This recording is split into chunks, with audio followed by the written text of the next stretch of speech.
বন্ধুরা, আশা করি তোমরা সবাই ভালো আছো। তোমার চ্যানেলে তোমাদের সবাইকে স্বাগতম। তো তোমরা সবাই জানো যে আমার সাজেশন মানে একদম দাগে দাগে প্রশ্ন। তো আজ ঠিক তোমাদের সামনে জিওগ্রাফির ঠিক সেই সাজেশনটাই তুলে ধরছি, একদম ABCDE, অর্থাৎ আমাদের 5টা পরীক্ষাতে প্রশ্ন আসে, প্রশ্নের মান হচ্ছে 7।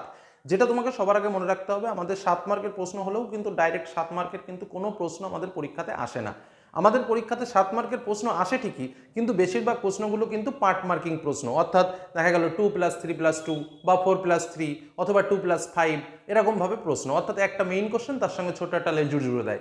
তো যাই হোক, যে কারণে কিন্তু আমাদের জিওগ্রাফির ক্ষেত্রে প্রশ্নগুলো যে শুধুমাত্র বড় প্রশ্ন পড়ে যাব সেটা কিন্তু নয়, তার সঙ্গে ছোট ছোট ছোট ছোট প্রশ্নগুলোও কিন্তু আমাদের ভালো করে লক্ষ্য রাখতে হয়। তো আজকের সাজেশনটা ঠিক সেরকমভাবে একদম এ দাগে কী কী প্রশ্ন তোমাকে পড়তে হবে, বি দাগের জন্য কী কী প্রশ্ন তোমাকে পড়তে হবে, কি বললাম বোঝা গেল? যেমন ধরো কাস্ট অঞ্চল থেকে আমরা সবাই জানি যে বছর প্রশ্ন আসবেই, এরকমই একটা ভাবনা। তো যাই হোক, কাস্ট অঞ্চলের যে মূল প্রশ্ন দিল তার সেই 3টে প্রশ্ন তো আমি পড়লাম, বা সেই প্রশ্ন বা ক্ষয়কার্যের ফলে গঠিত ভূমিরূপ সম্পর্কে আমি একটা প্রশ্ন দিল আমাকে, আমি লিখলাম, তার সঙ্গে হঠাৎ করে একটা পয়েন্ট জয়েন করে দিল, ঠিক আছে, যে কাস্ট অঞ্চল গঠনের শর্ত, দুটি শর্ত লেখো। তো এরকমভাবে কিন্তু ছোট ছোট ছোট ছোট পার্ট ওয়াইজ কিন্তু আমাকে পড়তে হয়। তো আজকের সাজেশন কিন্তু আমি সেইভাবেই তোমাদের সামনে শেয়ার করব। তবে একটা টিপস তোমাদের সাজেশন দেওয়ার আগে বলে রাখি, যে কারণে জিওগ্রাফিতে নম্বর বেশি হয় এবং বেশি নম্বর পাওয়া যায়, সেটা হচ্ছে যখন তোমরা বড় কোশ্চেন লেখা শুরু করবে তখন আলাদা আলাদা প্যারা প্যারা করে লিখবে, অর্থাৎ সে একটা অংশ হোক, দুটো অংশ হোক, 3টে অংশ হোক, যে কটা অংশে প্রশ্ন আসে সে কটা অংশ কিন্তু আলাদা আলাদা করে লিখবে, প্রথম কথা। দ্বিতীয় কথা, 2 মার্কের জন্য যে প্রশ্নটা আসবে সেটা ন্যূনতম 3টে পয়েন্টে উত্তর দেওয়ার চেষ্টা করবে। 3 মার্কের জন্য যদি তোমাকে পরীক্ষাতে প্রশ্ন আসে সেই প্রশ্নটা 5টা পয়েন্টে উত্তর দেওয়ার চেষ্টা করবে। যদি 4 মার্কের জন্য প্রশ্ন আসে তাহলে সেই প্রশ্নটা 6টা পয়েন্টে উত্তর দেওয়ার চেষ্টা করবে। যদি 5 মার্কে প্রশ্ন আসে সেই প্রশ্নটা 8টা পয়েন্টের ন্যূনতম উত্তর দেওয়ার চেষ্টা করবে। বোঝা গেল?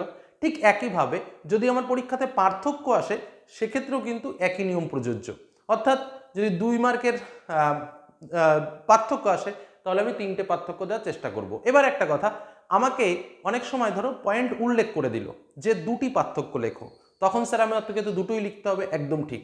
যদি তোমার প্রশ্নে নির্দিষ্ট করে দেয় যে 2টো পার্থক্য লেখো, তখন কিন্তু তুমি 2টো পার্থক্যই লিখবে, কিন্তু পার্থক্য দুটো এমনভাবেই লিখবে যেন তার স্ট্যান্ডার্ডই থাকে, অর্থাৎ পার্থক্যটা যেমন আমরা আগে ছোট ছোট পার্থক্য লিখতাম সেরকম কিন্তু লিখবে না, মানে 2-3টে বিষয়কে একত্র করে একটা পার্থক্য।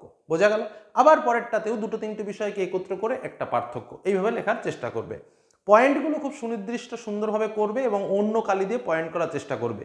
যেখানে যেখানে ছবি দেওয়ার জায়গা আছে, এবং আমরা উচ্চ মাধ্যমিকের জিওগ্রাফিতে দেখেছি আমাদের বেশিরভাগ জায়গায় কিন্তু ছবি দেওয়ার জায়গা রয়েছে, বিশেষ করে এ দাগ এবং বি দাগের প্রশ্নে তো আমাদের প্রাকৃতিক ভূগোলের প্রশ্ন এবং সেখান থেকে ছবি বাধ্যতামূলক। তার সঙ্গে আমাদের পরবর্তী অংশে যেখানে আমাদের কৃষি রয়েছে, জনবসতি রয়েছে, সেখানেও কিন্তু আমরা ওই তোমার ওয়ার্ল্ড ম্যাপে বিভিন্ন লোকেশনগুলো বিভিন্ন ক্ষেত্রে দেখাতে পারি। শুধুমাত্র ওয়ার্ল্ড ম্যাপ না, বিভিন্ন গ্রাফ চিত্রও কিন্তু রয়েছে, যেমন কাম্য জনসংখ্যা একটা গ্রাফ দিয়ে দেখানো যেতে পারে, আদমশুমারি গ্রাফ দিয়ে দেখিয়ে দেওয়া যেতে পারে। তো এই সমস্ত ক্ষেত্রগুলো কিন্তু রয়েছে, সেগুলো কিন্তু অবশ্যই তোমাকে মেনটেন করতে হবে। শুধুমাত্র ছবি আঁকালে হবে না, সুন্দর ছবির সুন্দর লেবেলিংটাও করা কিন্তু প্রয়োজন। বোঝা গেল?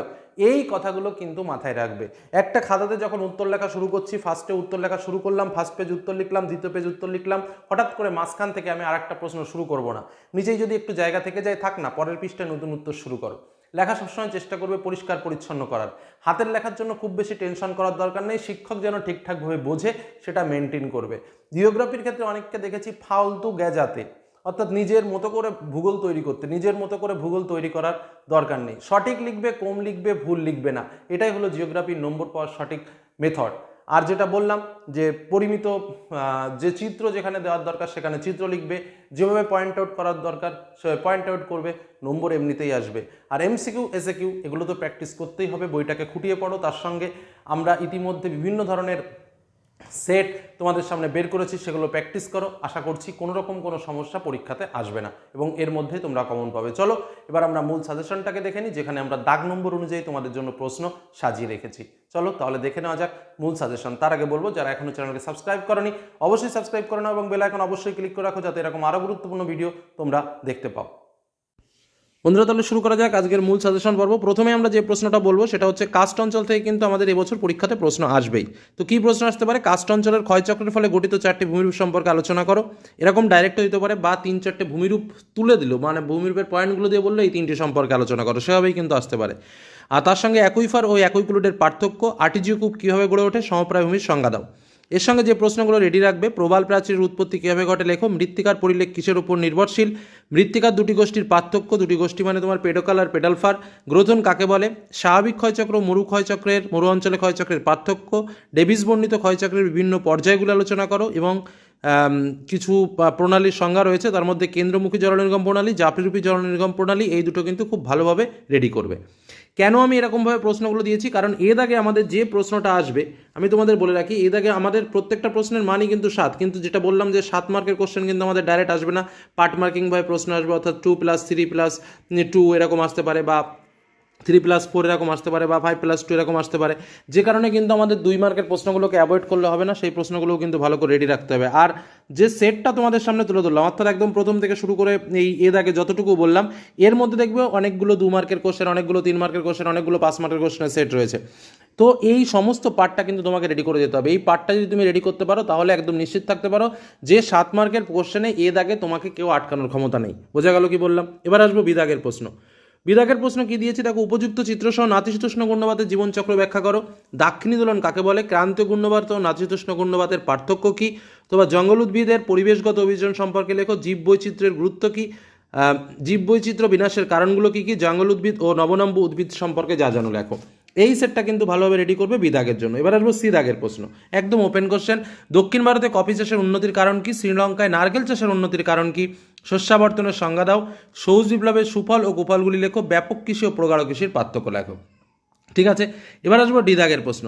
ভারতের খাদ্য প্রক্রিয়াকরণ শিল্পের গুরুত্ব কী, পর্যটন শিল্পের প্রভাব ও অর্থনীতির ওপর কীভাবে পড়ে, ভারতের রেডিমেড পোশাক শিল্প সম্পর্কে লেখো, ভারতের পূর্ব মধ্য অঞ্চলে ইস্পাত শিল্পের কেন্দ্রীয় ভবনের কারণগুলো আলোচনা করো, কার্পাস বয়ন শিল্পকে শিকড় আলগা শিল্প বলে কেন, কাঁচামালের ভিত্তিতে উদাহরণসহ শিল্পের শ্রেণীবিভাগ করো এবং ভারতের দুগ্ধ প্রক্রিয়াকরণ শিল্প উন্নতি লাভ করেনি কেন। এই যে প্রশ্নটা বললাম, এটা কিন্তু আমাদের ডি দাগে, এই সেটের মধ্যে থেকেই কিন্তু প্রশ্ন আসবে। এবার আসবো ই দাগের প্রশ্ন। সংক্ষেপে জনবিবর্তন মডেলটি আলোচনা করো, কার্যাবলীর ভিত্তিতে পৌরবসতির শ্রেণীবিভাগ করো, পৃথিবীর জনসংখ্যা বন্টনের তারতম্যের কারণগুলো কী কী, হলদিয়া শিল্পাঞ্চল গড়ে ওঠার কারণ কী, অথবা ক্ষুদ্রায়তন পরিকল্পনা অঞ্চল কী, ভারতের আদমশুমারি সম্পর্কে টিকা লেখো, কাম্য জনসংখ্যাকে আদর্শ জনসংখ্যা বলে কেন, পরিকল্পনা অঞ্চল কী, সিবিডি কী, জনঘনত্ব ও মানুষ জমি অনুপাতের মধ্যে পার্থক্য কী। দেখো, একদম আমাদের পরীক্ষাতে 5টা প্রশ্ন আসবে, আমি ঠিক 5টা প্রশ্নই তোমাদের সঙ্গে একদম দাগ নম্বর দিয়ে দিয়ে কিন্তু তোমাদের সামনে তুলে ধরলাম।